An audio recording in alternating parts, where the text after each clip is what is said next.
Coast. We have an amazing lineup for you today. Celebrity chefs like Duff Goldman and Christina Tosi will be joining us. And you don't want to miss special recipes from Layla Ali and Martina McBride. Plus, a few members of the Today family, including yours truly, will be sharing our favorite cookies to make this time of year. Throughout the show, look for this QR code that will appear at the bottom of your screen for recipes and more information on how you can give back this season. Feeding America, the country's largest network of food banks, is working to fight food insecurity. During this special, scan your smartphone here to find out how you can volunteer or donate to help local food banks fill plates and hearts this holiday season. So let's get baking. First up, we are kicking things off in the Today Show's home state. Take it away, Adam Richman, repping New York. Hey, what's up? It's Adam Richman here, and I was born and raised in Brooklyn, New York. So I can't wait to show you guys a real taste of my childhood. Now, hamantaschen are traditionally made for the Jewish masquerade holiday of Purim, but they are absolutely delicious any time of year. Now, to celebrate the Big Apple, I've created an apple pie filling for this classic cookie, and I just know that you and your family and friends are gonna love it. I like to work with a combination of Granny Smith and Golden Delicious. So we have some brown sugar. I'm gonna put that on in here. Some granulated white sugar. And we have the confectioner's sugar. So like every good apple pie filling, we're going to add a little bit of lemon juice, a little bit of vanilla, and apple pie spice. And of course, we're gonna add some cornstarch. We wanna make sure that there's no lumps of dry ingredients or there's some, well, pardon me, but kind of naked apples. So now we're gonna cook this all down and make a nice, ooey gooey, sweet and sticky apple pie filling for the center of our hamantaschen. But we don't wanna put this directly into the pan because it'll burn, especially with all that sugar. So that little bit of fat is gonna help coat the pan, and also, you know, everything's better with butter. Make sure it coats the whole bottom of the pan. And essentially, we want it to be close to almost like a caramel apple you get at the fair. And you see how it moves all together? As we say in Brooklyn, bing bang. This is what we're looking for. Take it off the heat. Oh man, it smells like a Norman Rockwell painting makes you feel. First off, we have some cubes of chilled butter. It's gonna create a beautiful color, beautiful smell, and a real great richness and flakiness to the dough itself. So we have 2.5 cups of flour. To that, we're going to add some confectioner's sugar. We're gonna add baking powder, not baking soda. And then of course, we're gonna keep that theme going with those wonderful warm spices. Anyway, we're gonna throw in 2 pinches of salt right into the dough. And then we want to add about a teaspoon of orange zest. My grandma, my great aunt used to add orange juice. Remember, you don't want to go down to what's called the pith, which is the white layer. We want that top orange layer, which has all of the real essential oils that go into an orange. Let's go over to the food processor. So we have our butter, we have some brown sugar. We're gonna pulse this together till it has the consistency of almost sand, like clumpy sand. To that, we're going to add a little bit of vanilla extract and 2 eggs. We're gonna pulse it again. So now we've combined the wet, we're gonna slowly add in a little bit of the dry. Now, if you have a big work surface at home, you can actually put flour on it, and you want to work as quickly as you can while it's cold. And you want to roll this dough out till it's about 1/8 of an inch thick. So outside in, you want to work in all the different directions.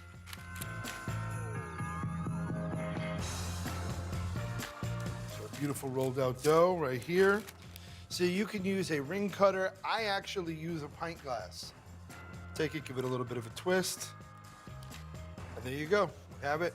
Put it right here onto our sheet pan. There you go. So we're gonna take a dollop of this filling. Don't overfill. I can't stress this enough. You want it to be like a little bit of a burst of flavor. So you wanna put it in the center, but you wanna make sure that there's ample room all around. Take a brush, dip it in the egg wash, and we want to brush all the way around the round of the cookie. That's going to help it stick even during the cooking process. So what I like to do is I take two ends and I make essentially a cone. See? Cone. It has the juice. So I take this. Now we have this sort of fan shape. I bring these up, give it a pinch, and there's the Hamantaschen. Now we want to go back in with the egg wash and really get on those folds first and foremost. And there's your Hamantaschen. I'll repeat that just in case you missed it the first time.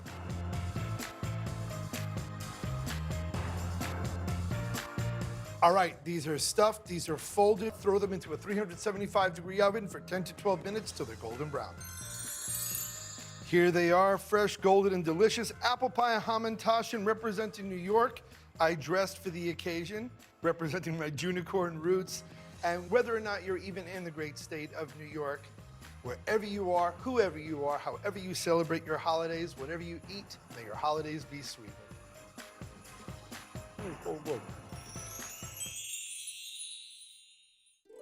I'm Tiffany Faison, and I'm making gorgeous Fluffernutter cookies from the great state of Massachusetts. Fluffernutter sandwiches are a New England icon. They're peanut butter and sweet marshmallow fluff in a sandwich together. We love them so much, we have a festival to celebrate fluff every year. We're starting with our dry ingredients. Here we have our flour, baking soda, and baking powder. And then we just want to give those a quick whisk just to combine. Now that we have our dries mixed, we are gonna head to Buttertown. So it starts with about 2 cups of butter. This is room temperature butter. Pretty important that it is room temperature. We're gonna add the other butter, the peanut butter. So can't have a Fluffernutter sandwich without peanut butter. Throw this in here. It's gonna get a little gooey and a little messy. Guys, it's cookie time, it's the holidays. Nothing to get concerned about.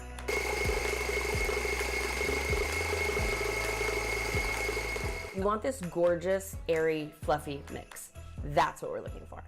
So to this mixture, to our peanut butter and butter mixture, we're gonna add light brown sugar,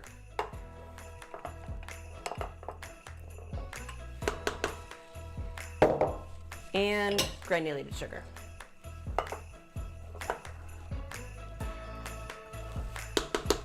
Same thing, scrape down, let it fly. This is our vanilla extract. Just gonna throw that into our eggs before we add it too, just for ease of convenience. Okay, so to our mixture of peanut butter, butter, sugar, eggs, and vanilla, we're now gonna slowly add our dries. Let's get our oats in there. You don't have to be precious with them. They'll stand up to a good mixing. So now the fun part. We are going to scoop our cookie dough onto our sheet tray. We want them big because we're gonna pipe some fluff into our peanut butter cookie. It's gonna be gorgeous. So this is, for me, this is like a perfect holiday cookie. And I'd be remiss to tell you that I wait to the holidays to make this cookie. We start in Massachusetts the minute the leaves hit the ground. There's pumpkin and apple everything around here. So I start making pumpkin breads and I start making apple butter. It's just reminds me of why I choose to live here. So we have our cookie scooped. What we're gonna do is just take our scooper and make a little indention.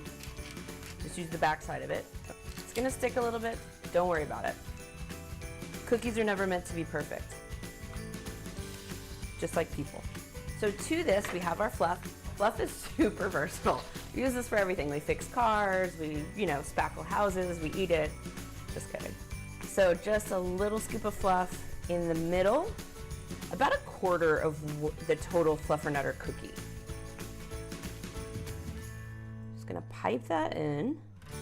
And you could bake it just like this. You're just gonna have a fluff center. I'm gonna go ahead and just scoop the cookie around the fluff to where when it bakes, it sort of all melts together and it's combined when you eat it. So these guys are going in the oven 8 to 10 minutes, 325 degrees. You can rotate the pan halfway through, make sure that they're cooked GBD, golden brown delicious, really consistently all the way through. It smells incredible in here. It smells like peanut buttery, nutty, buttery goodness. These are gorgeous. The biggest problem with these is their disappearing act that they pull. They're crispy on the outside, chewy and fluffy on the inside. Look at that, so good. It's like the fluff equivalent of a cheese pull in a cookie. You guys have to make these cookies. They really are straight from the heart of Massachusetts. One of my favorite holiday treats. Oh my God, so good. Hi everyone, I'm Zoe Francois, the host of Zoe Baked, and I'm representing the beautiful state of Vermont. Today I'm sharing a recipe inspired by the flavors of this beautiful state, my Vermont maple raisin holiday cookies. They're chewy and sweet from the raisins with a maple glaze, and they're absolutely perfect for holiday baking. So let's get started. To start my cookies, I'm going to make a really simple dough. It's a very soft, sticky dough, so once you make it, you want to wrap it up into a packet and refrigerate it for at least an hour. Once it's chilled, I'm going to roll it on a silicone mat. I am going to dust the sill pat with just a tiny bit of flour to prevent it from sticking. I'm going to take my dough, put it right on top, and then I'm going to put the plastic right back on top of the dough so that the dough won't stick to my rolling pin. I'm going to roll this out to a 9 by 11 rectangle.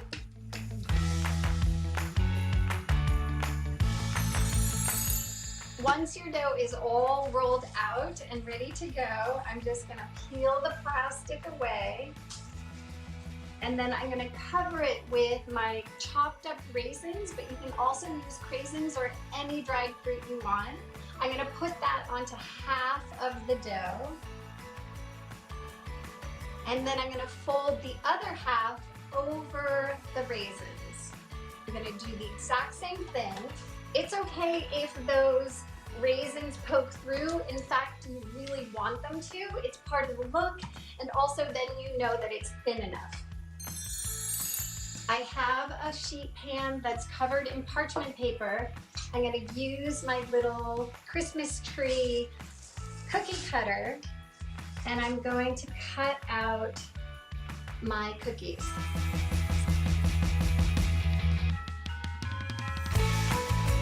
So the next thing that I need to do is put a really light egg wash on these, and then I'm going to bake them at 350 for about 12 to 15 minutes until they're really golden brown and crispy and beautiful.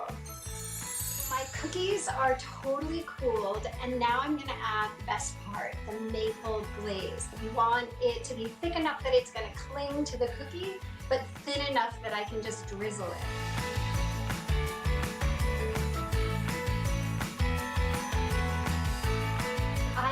Add just a little bit of festivity to it, so some little decorative sugar pearls.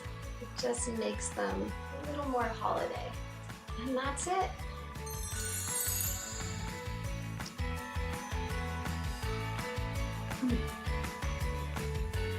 So good. Merry Christmas from my family to yours. Man, those cookies are so festive. I think I'm feeling that holiday spirit. All right, coming up, we've got a gorgeous edible centerpiece and a family recipe from my very own kitchen. Stay tuned for more.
back to today's Great American Holiday Cookie Swap. Up next, I've been enjoying these Christmas cookies since I was a little girl. It just isn't the holidays in my house without them.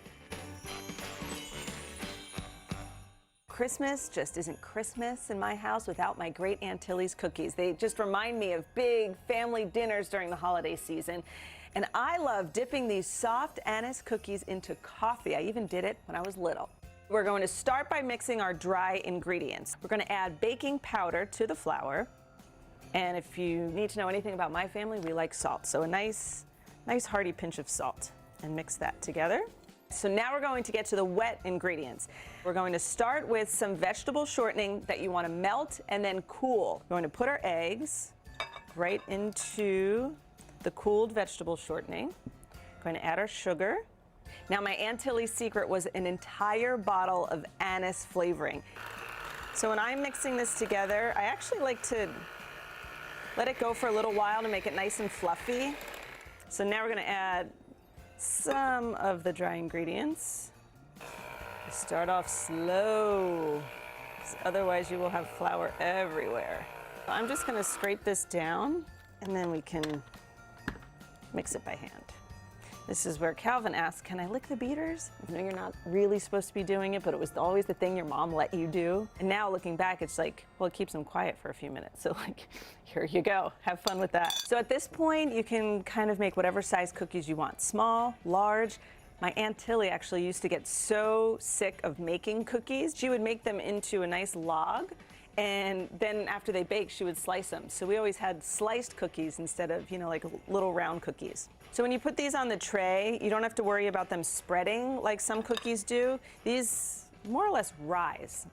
So our cookies have come out of the oven. We let them cool because you don't want to put the icing on top of the hot cookies. But I want to just show you the color. On the top, you want them to still look sort of doughy. So now we're going to make the icing, which is probably the most stressful thing I do all year because you have to get the texture of the icing just right. So we have confectioner's sugar in here. Again, start off slow, like just put a little bit of water. Once it starts to loosen up though, it goes pretty quickly. All right, so once we have this here, we're gonna take our cookie, just turn it upside down and give it a nice little squish on the top. I usually do 2 before I put some sprinkles on because once it starts to harden up, the sprinkles don't stick as much. When it comes to sprinkles, only use these sprinkles. This is all my Aunt Tilly would use. This is all you're allowed to use. They're hard to find. They're nonpareils in multicolors. And then you just sprinkle them on top. And here they are, my great Aunt Tilly's Christmas cookies. Aren't they pretty? Happy holidays from my family to yours. Hey everyone, my name is Elijah Milligan. I lived in Philadelphia my entire life, and I'm a die-hard fan of everything Philadelphia sports.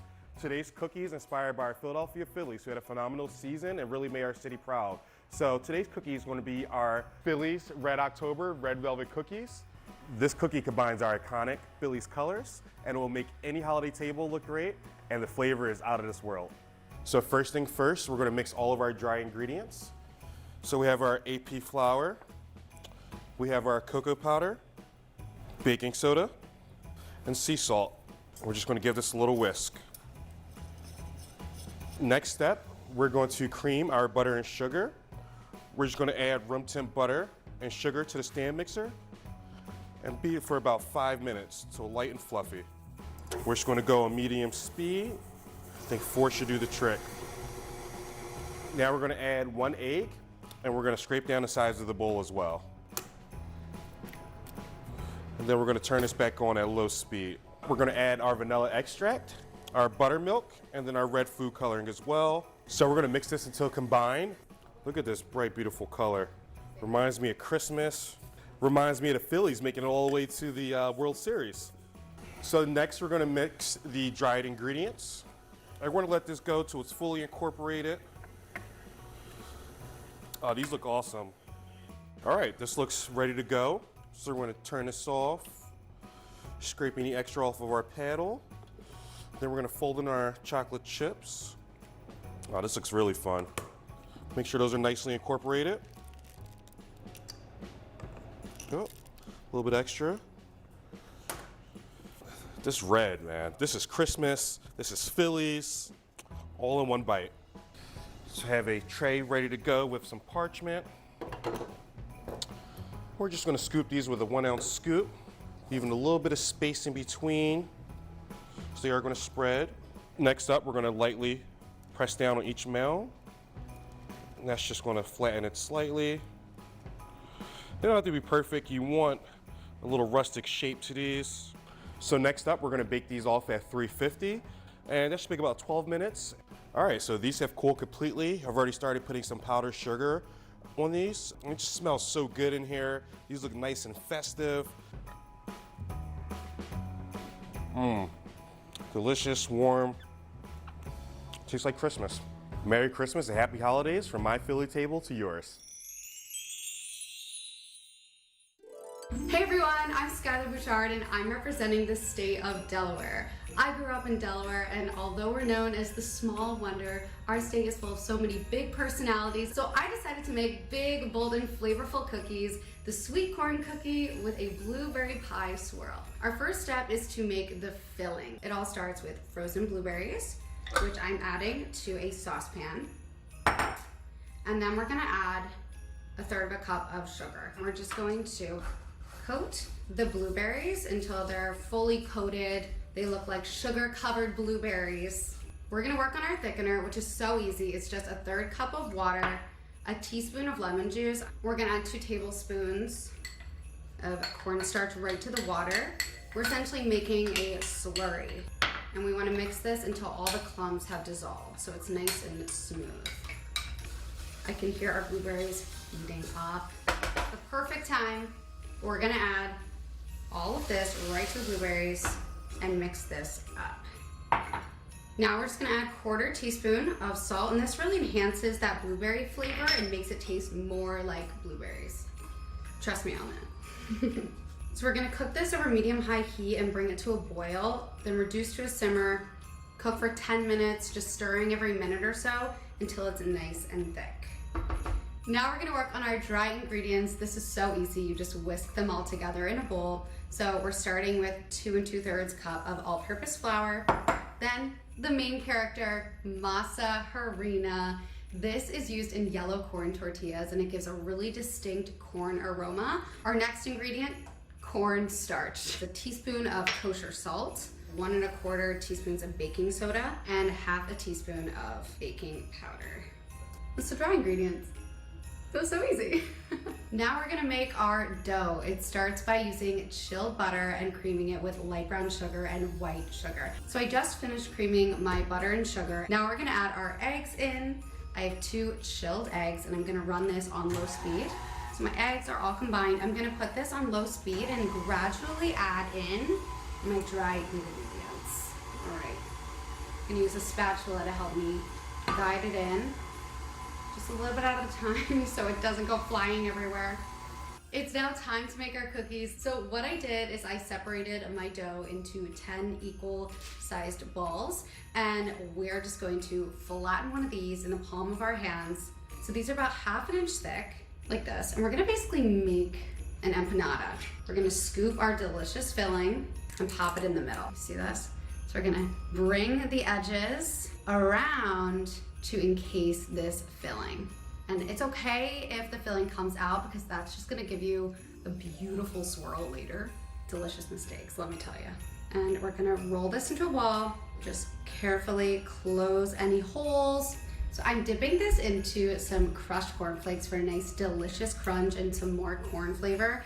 And I'm putting it on a baking sheet that I lined with non-stick spray. So I'm gonna do this 4 more times, put 5 on this baking sheet and 5 on another baking sheet because they do spread out in the oven. We wanna give them enough room to do their thing. So I let these cool for 10 minutes and now they are ready to serve. They are gooey and soft and delicious. My husband, I can see him in the corner of my eye. He's been so excited for these cookies. I know he wants. You gotta crack one open with me. Can I Grab one? this one. It looks like a juicy beauty. Oh, yeah. All right, ready? Oh, look at that filling. All right, cheers. Cheers. Oh, wow. That's the stuff. You did it. Oh my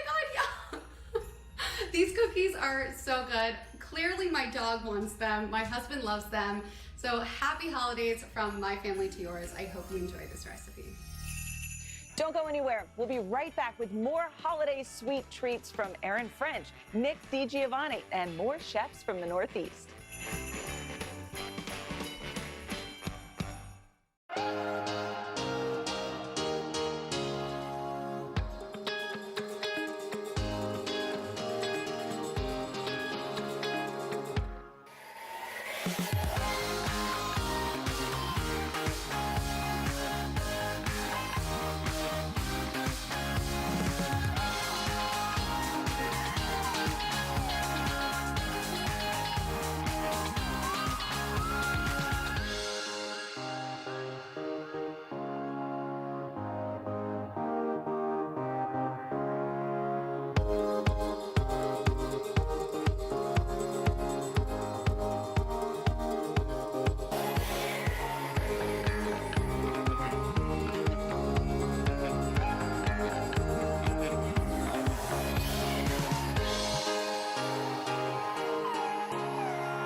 Welcome back to today's Great American Holiday Cookie Swap.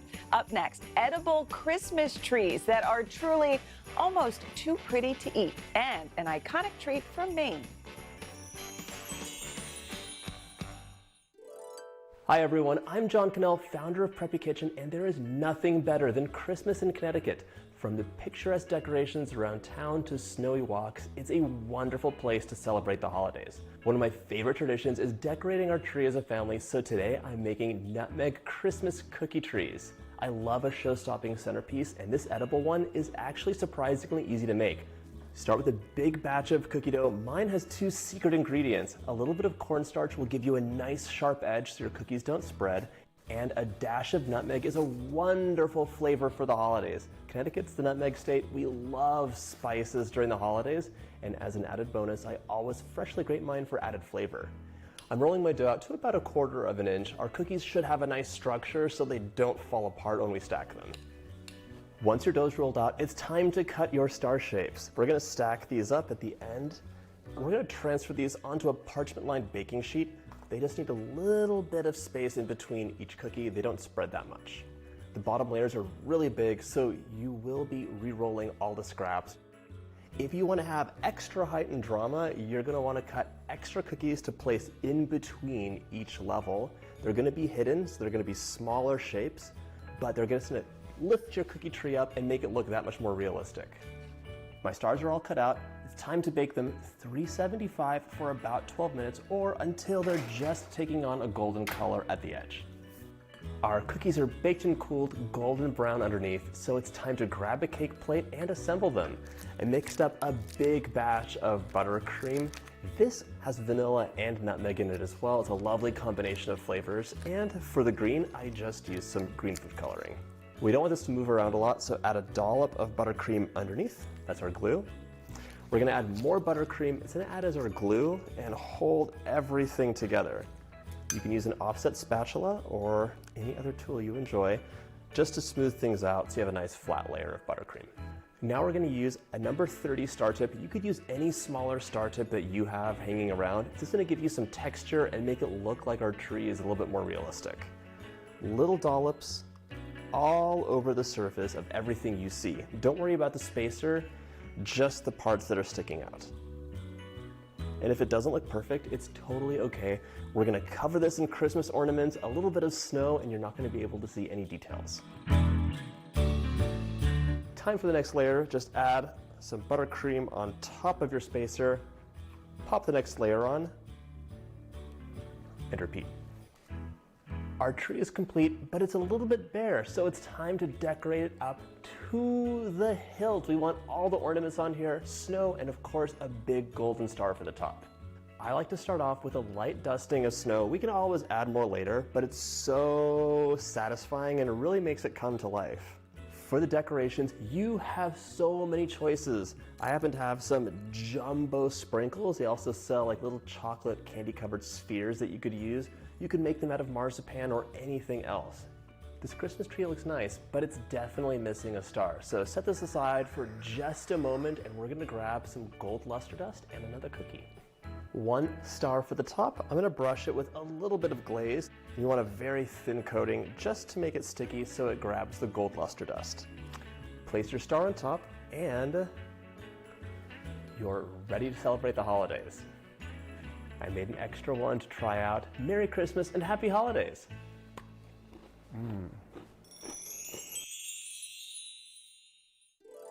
Hi today, all day.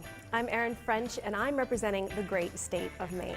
I'm bringing you a twist on a classic treat with my parsnip needhams. They're usually made with mashed potatoes and are a great way to use leftovers in a unique way. I've spent my entire life in Maine and I'm excited to show off a tried and true sweet from our great state.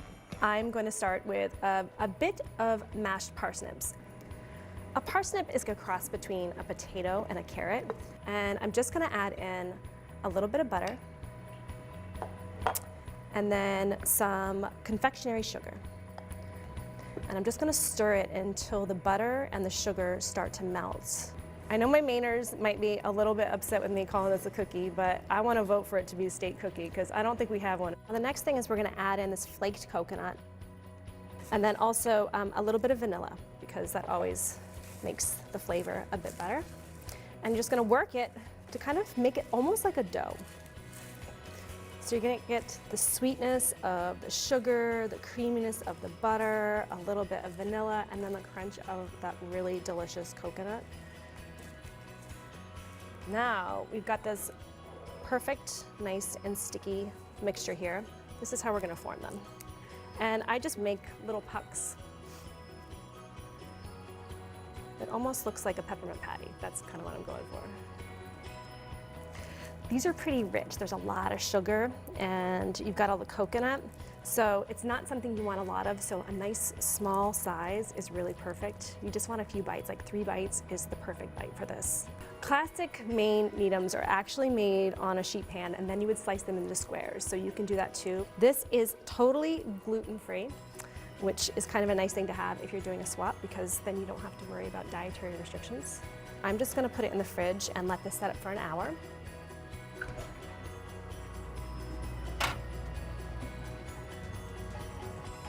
We have a little bit of melted chocolate with some coconut oil.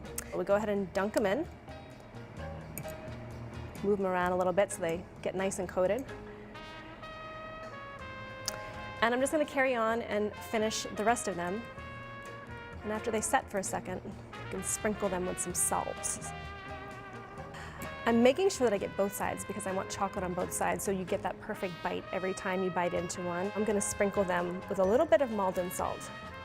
And I love Maldon salt for finishing because it's flaky and it's a little crunchy. Once your chocolate's set, you're just ready to plate and share. These remind me of the holidays because they always felt like a special treat when I was a girl. If I got to get one off the counter at the convenience store, it felt special. So if I'm thinking about holidays and I'm thinking about something that tastes like Maine, this is it for me. Merry Christmas and enjoy. Stay tuned. We'll be back with more cookies.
Welcome back to the Great American Holiday Cookies Swap, folks. This next treat will definitely be a crowd pleaser at any gathering this time of year.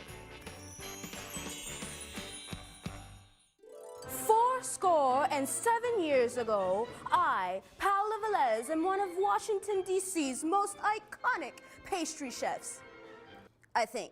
Today, I'm making Rock Creek Park cookies, an homage to one of Washington, D.C.'s largest nature spaces. So, let's get baking. The first thing that I'm going to do is brown my butter. But it's not brown butter per se, it's like toasty butter. Once you start smelling it, and once you start seeing, your butter is done. So this toasted butter is what makes my cookies fluffy because it still has a little bit of that moisture. So our butter is now cooled, and you can see because when you scrape it, it's nice and firm. We're going to add our granulated sugar. So we're gonna make sure that we get all of the delicious butter in here. So we're gonna set it on like speed 1 first. Now we're gonna do our eggs. And as that's mixing, we're gonna make sure that we add our vanilla.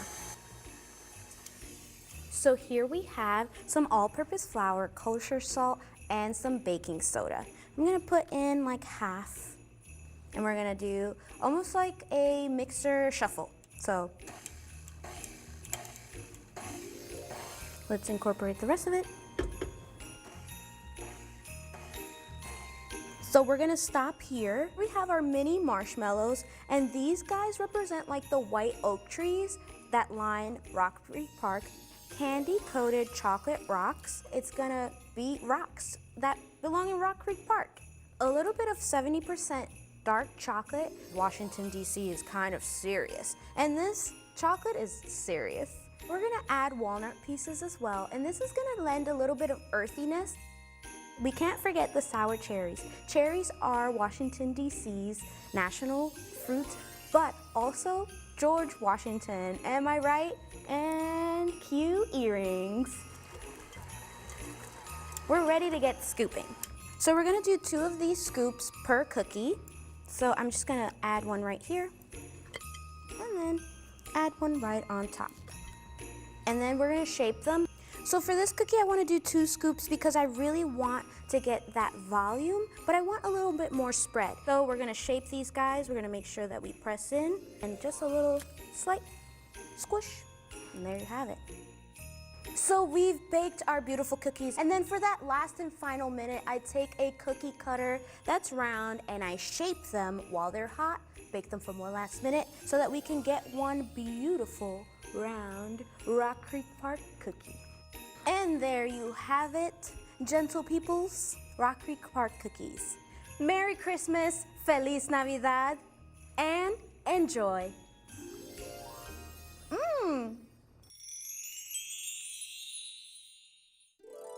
Hi everybody, my name is John Bawadi. I'm the chef and owner of Bearded Baking Company, and I am representing New Hampshire, the beautiful state that I was born and raised. To me, there's nothing better than a crisp fall night, roasting marshmallows, making s'mores by the bonfire. So today, I'm making campfire cookies inspired by those good times. These cookies are ooey, gooey, and delicious. They embody everything that I love about New Hampshire. So let's get started. We're gonna prep up all of our ingredients. So, to begin, we will add all of our dries into one mixing bowl. Next, we will cream our sugar and butter together.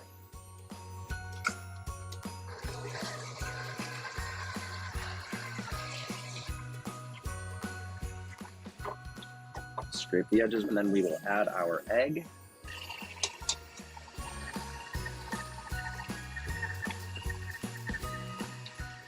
And then we'll add our 1 teaspoon of vanilla. I have a half teaspoon here, so we'll add 2 of those. Okay, and we'll mix that until it's just incorporated, and then we will add our dry ingredients.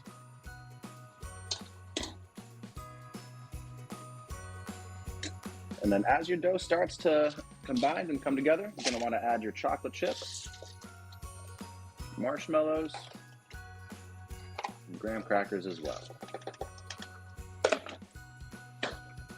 And then we just want to lightly mix these into the batter here. Once our dough is combined, we can start to scoop the cookies. I will be making some golf ball shaped size cookies with my hands, but if you'd like to use a cookie scoop, you can definitely do that as well.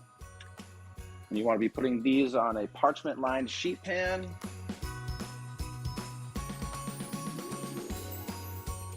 All right. Once we have our cookies rolled out, we can start to add some additional chunks of graham crackers and chocolate chips and marshmallows as well. Once your cookies are prepared, we're ready to go into the oven at 350 for about 10 minutes. After about 10 to 13 minutes, you're looking for the chocolate to melt, those marshmallows to be golden brown and nice and ooey and gooey, and your cookies are done. Merry Christmas and Happy Holidays. Hey, I'm Nick DiGiovanni, and today I'm representing my home state of Rhode Island. I learned my love for biscotti through my great-grandmother, Noni, who immigrated from Italy. And today I've created my own spin, a brown butter almond biscotti, which I'm going to show you how to make right now. So first we're going to start out by making our dough, and for that I'm going to begin with a large bowl, and then into that bowl go in with some brown butter, one of my favorite ingredients in all of food and cooking. You really have to make sure you scrape out all those really tasty milk solid bits, because that's what gives you the real flavor of brown butter. Now into this bowl, I'm going to go in with some vegetable oil. The traditional way of making biscotti actually only uses eggs, but it's changed a lot over the years, and even my great-grandmother would say that there is no set way to make biscotti. Into this bowl, I'm going to add a little bit of brown sugar, and then add in our white sugar as well. And we're going to go ahead and mix all of this together. As a kid, I'd always eat about half the mixture before we added in the rest of the ingredients. At this point, we're going to go ahead and add in 3 eggs, but we want to do them one at a time. I've been practicing my one-handed egg crack for many years now. Not necessarily for speed, it's more just a nice little trick to have up your sleeve. After this is well combined, I'm going to go ahead and add in a little splash of vanilla extract. I have a homemade bottle of vanilla extract that I've been working with for a little over 2 years now. And then just a little splash of almond extract to give it that almond flavor that we're looking for in this biscotti. But you can really flavor yours however you like. Stir that up until combined. I've already combined my flour and baking powder in this bowl here, so I'm going to go ahead and add that in. And then we want to go ahead and mix this all together until it's just combined. I'm going to go ahead and sprinkle in a generous amount of my slivered almonds. You can put as many or as little as you want. Whenever you're baking, as long as you're having fun, I feel like the rest doesn't really matter. Next up, we'll grab a parchment or silpat lined sheet pan and go ahead and add that dough ball right into the center. Then we're going to go ahead and shape this into a nice log. For biscotti, it's really not going to change very much as it bakes. And to finish before baking, I also like to sprinkle a few slivered almonds right over the top. Then all we have to do now is bake until lightly golden and puffy, about 25 minutes at 375 Fahrenheit. This has been cooling for about 10 minutes, so I'm going to go ahead and transfer it right onto the cutting board. So we're going to cut at an angle here, slightly diagonally, and as we cut, aim to get about 1/2-inch slices. You can use a serrated knife for this portion if you like, but I sometimes just take one of my sharper knives and that makes it just as easy. Just make sure you're cutting at the proper time, because if you let it cool for too long, it's going to be too dry and crumbly to actually cut. Once we finish slicing these, we're going to go ahead and layer them out, cut side down. And you can use the very same parchment or sheet that you used to bake them the first time. Just make sure as you lay them out that you're leaving some space between each of them. Alright, my favorite part. Once the biscotti have finished baking, I've let them cool, they've hardened, so it's time to see what they taste like. Oh my god. It's such a sweet, comforting, crumbly cookie, and that perfect combination of brown butter and almond is what really makes this a treat for me. I literally could eat biscotti any time of the day. All right, we'll be back soon with more holiday cookies from Layla Ali, Duff Goldman, and our very own Craig Melvin, making a twist on his mother's signature oatmeal raisin cookie.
Welcome back to the Great American Holiday Cookie Swap. The Northeast definitely brought the sweet holiday spirit. So let's see if our next region is ready to impress. We are headed south from Virginia to Kentucky, Florida to Louisiana. We are about to cover a huge portion of our country. Look out for cake guru Duff Goldman and our own Craig Melvin coming up soon. But let's kick things off with a true legend, Layla Ali, with a sweet tribute to her father. Hello, I'm Layla Ali, and today I'm honoring my father, the greatest of all time, Muhammad Ali. I'm gonna be making my knockout bourbon butter pecan chocolate chip cookies. So I'm gonna show you how to be the champion of the holiday cookie swap. You ready to get started? All right, so first we're gonna start with our dry ingredients. I have some 1-to-1 gluten-free all-purpose flour, and I'm going to add some baking soda. We're just gonna mix these together until combined. And now I'm gonna head over to the stove and make my bourbon butter pecan mixture. I'm gonna go ahead and turn my stove on medium, add our butter to the pot, let that start melting down. Putting the pecans in the pan like this, give them a chance to get infused with that brown sugar and that bourbon and that butter. And I'm telling you, all of these steps really make a difference as you're layering on the flavor of this cookie. Kentucky is known for their bourbon, so I had to make sure I included it in this cookie recipe. So my father actually didn't drink alcohol. So if I was making these cookies for him specifically, I probably wouldn't use the bourbon, or I would use bourbon flavoring. It does cook off once you put it to the heat, and then of course we're gonna put these cookies in the oven. But, you know, it's Dad, so I would make them his way. I'm gonna go ahead and let this cool for about 10 to 15 minutes. So now I'm gonna go ahead and start making the batter. So the first thing that I'm gonna do is I'm gonna add this room temperature butter into my bowl. And then I'm gonna add the butter mixture. Butter on butter. And then I'm going to add my brown sugar, granulated sugar. Go ahead and give this a mix. And now we're gonna go ahead and add 2 eggs, some vanilla extract, and this batter is coming together really nicely. So now I'm gonna go ahead and fold in these dry ingredients. This cookie dough really start to form. Add our chocolate chips. I like to add a mix of milk chocolate and semi-sweet chocolate. So when I said that this recipe was inspired by one of my father's favorite treats, it's because he loved a good chocolate chip cookie. I can remember coming to visit him when he used to come in town, and we'd come to the hotel and they'd be ordering room service, and there were always cookies on the tray. Cookies and milk were some of my father's favorite treats. And now for the fun part, we're gonna go ahead and form our cookies. So what I like to do is just take a regular kitchen spoon and roll them into balls. And then I actually like to flatten them. Just standing here making these cookies brings back so many memories of my father. It's funny because there's so many ways that we are alike. I didn't want to embrace the butterfly and the bee, you know, with my father's famous saying, float like a butterfly, sting like a bee. But now that he's not here, I'm always trying to find ways to incorporate him into my life, even down to the butterfly logo. All right, so these cookies are done and ready to go in the oven. These cookies smell so good. And I know if my father was here to eat one, he would totally want 2 scoops of vanilla ice cream to go with this. So it would be cookies a la mode for him. In fact, I like the size of this cookie because you can totally make an ice cream sandwich with them. These are my knockout bourbon butter pecan chocolate chip cookies. Try them because I know you're gonna love them. Up next, more sweet treats from the South. Hey, what's up everybody? I'm Duff Goldman, and I have been operating Charm City Cakes out of Baltimore, Maryland since 2002. And today I am demoing a cookie from Baltimore that's been around for over 100 years. So a burger cookie is like, it's kind of somewhere in between a cookie and a cake, and it is piled high with frosting. So let's get started. The first thing we have to do is make the actual cookie. So what I'm gonna do is cream together some butter and some sugar. So here is 5.5 tablespoons of butter, and here's the sugar. A little bit of salt. Always a little bit of salt. So turn the mixer on. I'm gonna start it slow, so I don't wanna make a big mess. And then once it gets going, I can really like speed it up. I have a screen. You can use any kind of mesh strainer. I'm just gonna dump my flour in here and my baking powder. Isn't that satisfying? Turn the mixer back on. And I'm gonna add about half the flour. I have an egg and some vanilla. So now I'm gonna add about half of that liquid. As much as you can, I mean, it's an egg. Now, I'm gonna add the other half of the flour. And then, the rest of the egg mixture.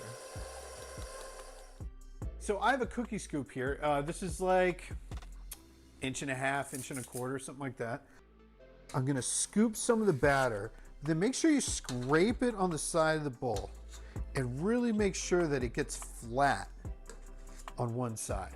Drop it onto the paper, just like that. So now what I like to do is once I have the cookies scooped out, I like to clean them up a little bit. So I put a little bit of water on my fingers, and then any sort of like little thing that's sticking out, just kind of pat it back down like that. So these are gonna go in the oven at 400 degrees on the middle rack for like 7 to 10 minutes or so. You wanna bake these until you just start to see a little bit of color right near the tray.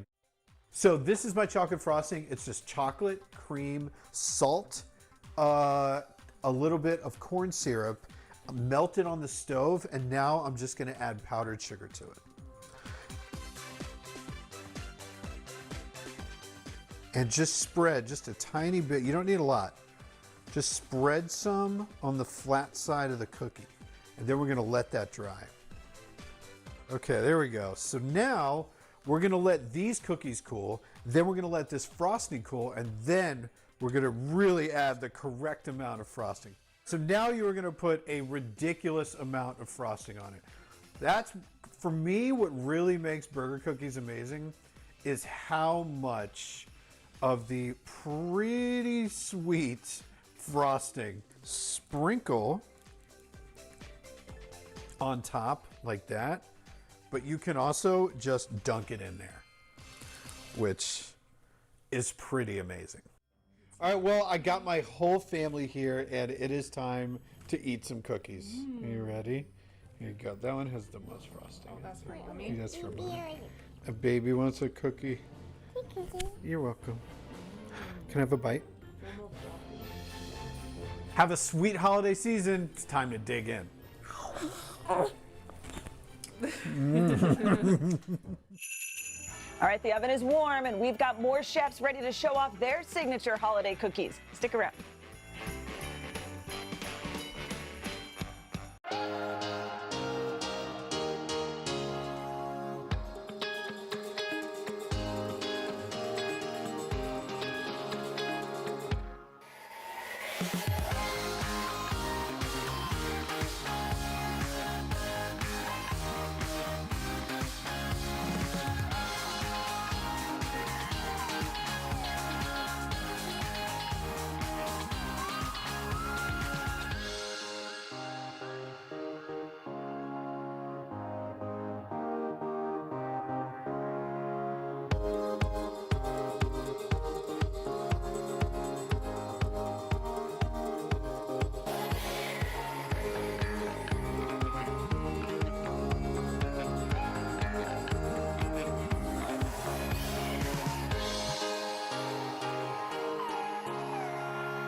Bye.